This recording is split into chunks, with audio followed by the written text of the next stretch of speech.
welcome to the show. I appreciate you tuning in for another brand new review. Don't forget, every Wednesday night at 8:30 p.m. Mountain Standard Time, I'm gonna have a new interview, new opinion piece, or some horror news for you all to come and check out. But throughout the week, I'm still dropping countless reviews in the world of horror, whether it's movies, TV shows, games, books, whatever I'm checking out. And the best way to stay on top of all the content that I'm dropping for you is to get subscribed to my link tree. You can do that by going to linktr.ee/tscarymovie. If you get subscribed to my link tree, that's going to be access to the YouTube page for the video versions of the show, your favorite podcasting platforms for the audio-only versions of the show, my Letterboxd page for my written reviews and movie rankings throughout the year, to my TikTok page for my short horror content, including movie premieres and movie news, to my Twitch page for my horror gaming, including The Thing Remastered and Phasmophobia for the PSVR 2, and to my Fangoria shop page. You can enjoy a 20% discount off anything in the Fangoria shop, including a yearly subscription to the physical magazine. Take advantage of all that, folks. Hit that subscribe button, as the more followers I get, more content I can put out for all of you. And as we head into 2025, folks, I am ready to start getting more and more submissions for you of stuff you want me to cover here on the show. So I got a list of things already that some of you have been suggesting throughout the year, but let me know in the comments section if there's another movie that's coming up that you want me to make sure that I'm covering. If there's something in the past you want me to talk about, let me know. It might take me a bit to get around to it, folks, but I am looking to get more submissions from all of you because I want to check out more horror that either I haven't seen or I haven't covered on this show, and you want to hear my thoughts on it, because apparently that might be worth something. I don't know at all, but I appreciate y'all coming on this journey here with me. Also, don't forget, every month we do giveaways here on the show as well, too.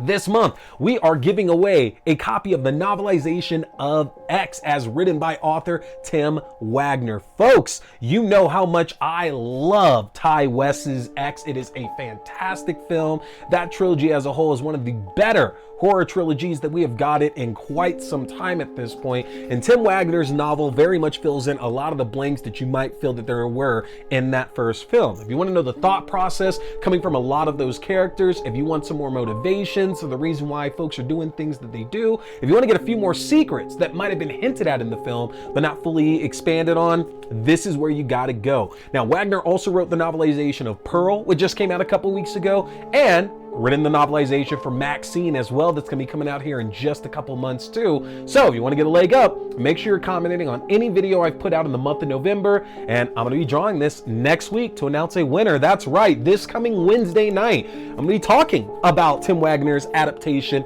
of X, and I will have Tim Wagner on the show as well, folks. That's right. This coming Wednesday, double episode now. I'm going to have a review of the novelization of X, and then I'm going to sit down for a conversation with Tim Wagner as well, too. So you do not want to miss it. Hit that subscribe button, folks. So what are we talking about here tonight? Well, I got a chance to check out a film that came out recently that kind of just jumps itself right into the time travel horror that we have seemingly been talking about a lot this year, y'all. Like, it has been an absolute uncanny amount of time traveling horror flicks that have been out this year that I've had a chance to discuss, especially in the past few weeks. I did not think at all that this film would continue that trend, but I'm so excited that it did. Tonight here on T Watches a Scary Movie, I'm going to be talking Things Will Be Different.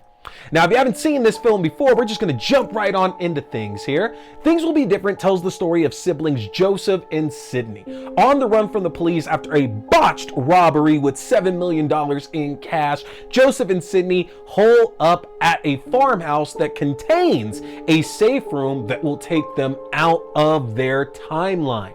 Now living in this alternate timeline, they're waiting for the opportunity to return home when the coast is clear, but they soon find out that the horrors of their safe house stop it from being safe in the first place. And there it is, y'all. That is Things Will Be Different. Now, from the jump here with this film, the big hook for me was the leading actress here who plays sibling Sydney. That's Riley Dandy. She was featured a couple years ago, and now one of my favorite Christmas horror films, Christmas Bloody Christmas, about basically Santa Claus being a Terminator and coming to kill the bad boys and girls on Christmas Eve. She was a fantastic heroine and an even better film, and I kept wondering when she was going to keep popping up, just because when somebody kills it in a horror film, you know, if you're like me, you really want to see them kill it again in another horror film. Not that they can't do other stuff, but I'm so stoked to see her pop back up here in this role. And it's a very, very different role from how she was featured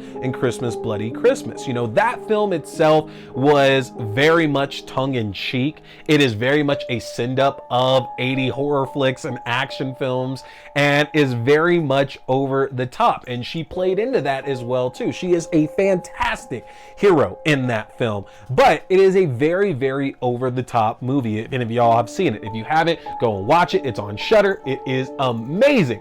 But this gave her a chance to work with something a little bit more serious, because yeah, the story of this revolves around these siblings finding a safe house in a completely different dimension, in an alternate timeline. But even with that, like, that unrealistic like storyline element to it, the film itself is still taken very, very seriously.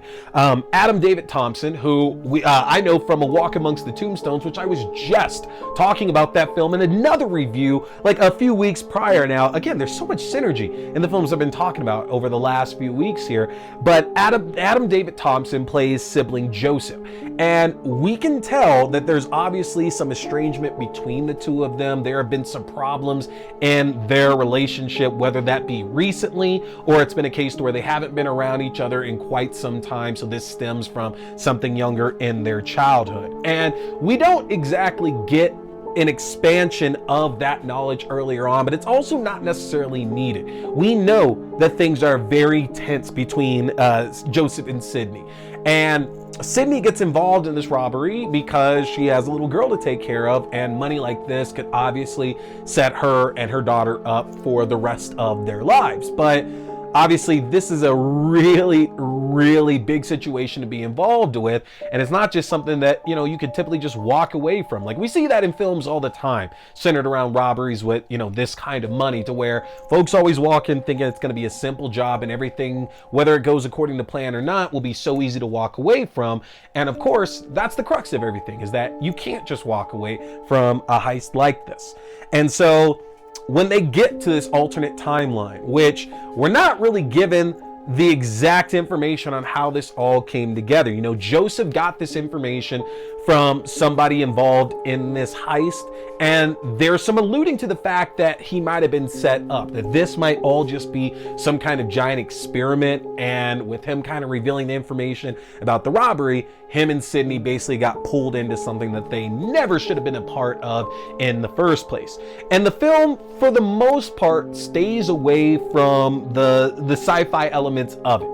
Obviously, time travel is what launches us all forward in this film, but we really stay as much away from that as humanly possible, it seems, because most of the film is centered on Joseph and Sydney first trying to work out those first few days that they feel they're only going to be in this timeline for just a little bit until the coast is clear, and then they realize the gravity of their actual situation and trying to go by living some kind of like resemblance of a normal life. But you know, when you set up in your head that it's only going to be a certain amount of time, and suddenly that gets expanded infinitely, that's got to be absolutely terrifying, because you know, you try to plan in your head for something, and time is like the one thing that just is, it's never ending. It is absolutely never ending. And so having like the weight of all that just come rushing back to you and realize what the future really holds, that is terrifying, just absolutely terrifying. And you know, Michael Felker, who wrote and directed this film, has talked a little bit about some of the films that kind of inspired this, like Rian Johnson's Looper, which is a fantastic time travel movie with Joseph Gordon-Levitt and Bruce Willis in it. If you haven't seen it, again, another one I absolutely recommend, even if I'm not necessarily on board with the ending of that. But what I found incredibly even more interesting with that is that there's another film more recently that I actually feel that things will be different, and not bases itself off of, but has a lot of similarities with it, and that is The Flash. You know, like it or not, I did personally enjoy The Flash, honestly, amidst all its problems with everyone and the scripts and all that. Like, again, I can admit all that, but I still very much enjoyed that film.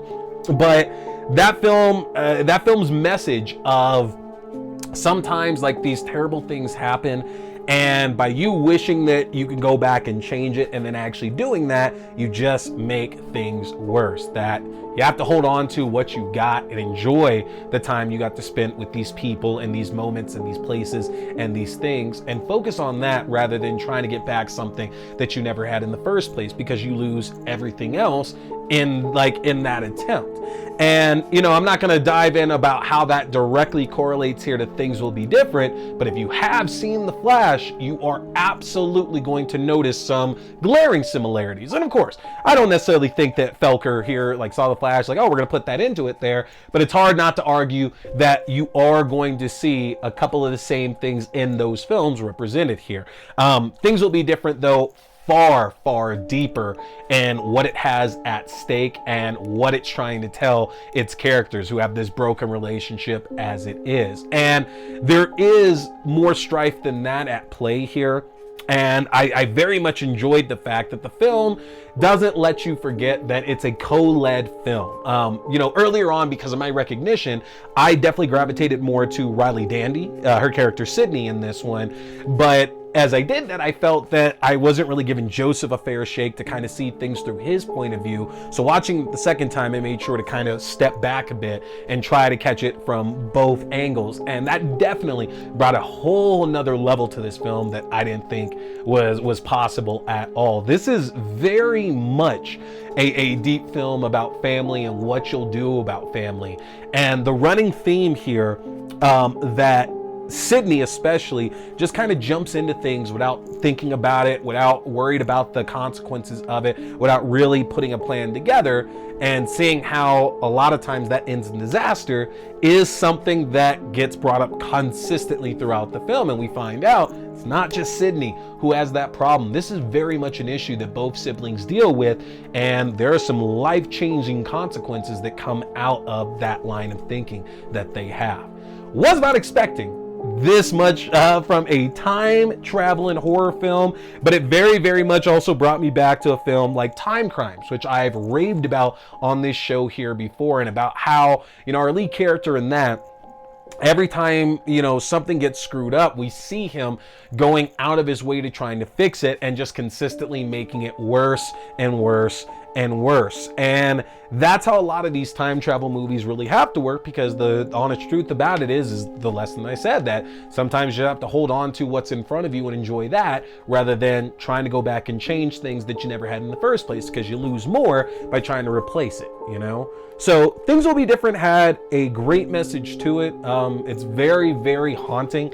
It's a bit depressing as well too, the depiction of this alternate timeline. And it's kind of interesting, because I think the first half of the film, if you're like me, you're gonna walk in and think something completely different is going on. There's very much this veil of mysticism and maybe witchcraft, and maybe a little bit more with demonic influence with it than the second half of the film really has, and turns it completely on its head. But I'm curious, for those who have checked this out, your thoughts about that, whether you're feeling the same way. If the first half didn't really take that sci-fi approach until we kind of really get a glimpse of what's going on. So let me know in the comment section here what you thought. This was a fun one, and I'm glad we're still getting really good horror here at the end of the year. You can check out Things Will Be Different right now. It's available for rent and to purchase on most platforms like Fandango at Home or Prime Video. And let me know in the comment section what you do, what your thoughts on were, so you get a chance to win a copy of the novelization of X by Tim Wagner.